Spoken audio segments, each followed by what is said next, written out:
만약 보험증권을 확인했더니 후유장애 담보가 1억이 가입되어 있다. 그러면 가장 낮은 15% 장애만 받아도 1,500만 원이 나오잖아요. 척추골절이 5년 전에 되었다, 10년 전에 되었다, 상관없습니다. 받을 수 있습니다. 걱정 안 하셔도 되겠습니다. 안녕하세요. 사건사고TV 김지훈입니다. 척추 압박골절 진단 받으신 분들 꼭 후유장애 진단 받으셔야 합니다. 후유장애 진단서만 받으면 생명보험이나 손해보험에 가입한 상해 후유장애 보험금 무조건 받을 수 있습니다. 척추 압박골절 진단 정말 흔한데요. 특히 교통사고나 추락사고 같은 산재에서 많이 발생하죠. 그냥 일상생활 하시다가도 사다리나 계단에서 떨어져서 혹은 화장실에서 미끄러져도 압박골절이 많이 생기고 있습니다. 교통사고로 척추 압박골절 되면 후유장애 평가를 통해서 장애에 대한 손해 수천만 원 보상받을 수 있고요. 산재사고라면 산업재해보상보험법에 따라 심사해서 산재장애급여까지 나오죠. 거기에 개인보험까지 들었다면 또 보험사에 개인보험 약관대로 후유장애 따져서 보험금 청구할 수 있는 겁니다. 척추 압박골절 진단 받으신 분들은 이 영상 끝까지 보시고 꼭 확인해 보시기 바랍니다.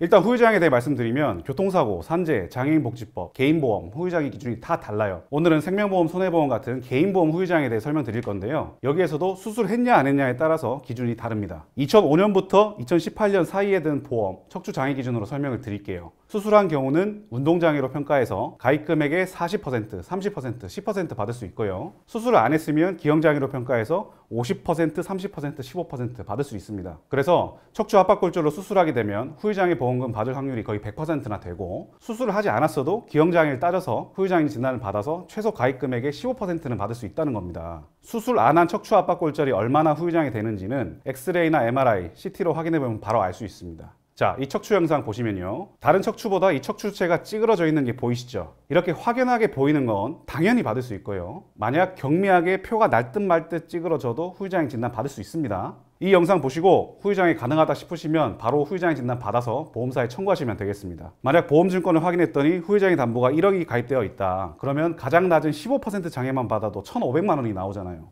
근데 청구해보면 보험회사에서 조사가 나오더니 골다공증이 있네요, 과거 병력이 있네요 해서 삭감하려 들 수도 있고, 그리고 기형 각도 재는 방법이 여러 가지라면서 의료자문 결과 등을 들어서 후유장애 인정을 안 하려고도 합니다. 그래서 척추 압박골절은 후유장애 진단서를 받아서 청구한다고 해서 무조건 전액을 다 주는 건 아니에요. 그래서 사실 저 같은 전문가의 도움이 필요한 것이죠. 보험회사에서 아무리 꼬투리 잡고 삭감하려고 하더라도 전액을 다 받아줄 수 있는 전문가 당연히 필요하고요. 만약 주치의가 장애 진단 안 해준다고 해도 이 장애 진단서를 발급받을 수 있게끔 도와줄 수 있는 전문가 당연히 필요합니다. 그리고 척추골절이 5년 전에 되었다, 10년 전에 되었다, 상관없습니다. 받을 수 있습니다. 걱정 안 하셔도 되겠습니다. 자, 제가 진행한 사례 보여드릴게요. 이게 후유장애 진단서이고 수술을 하지 않은 분인데 15%에 해당하는 장애 진단서를 제가 받아드렸고요. 이렇게 청구를 해서 1,500만 원을 지급받았습니다.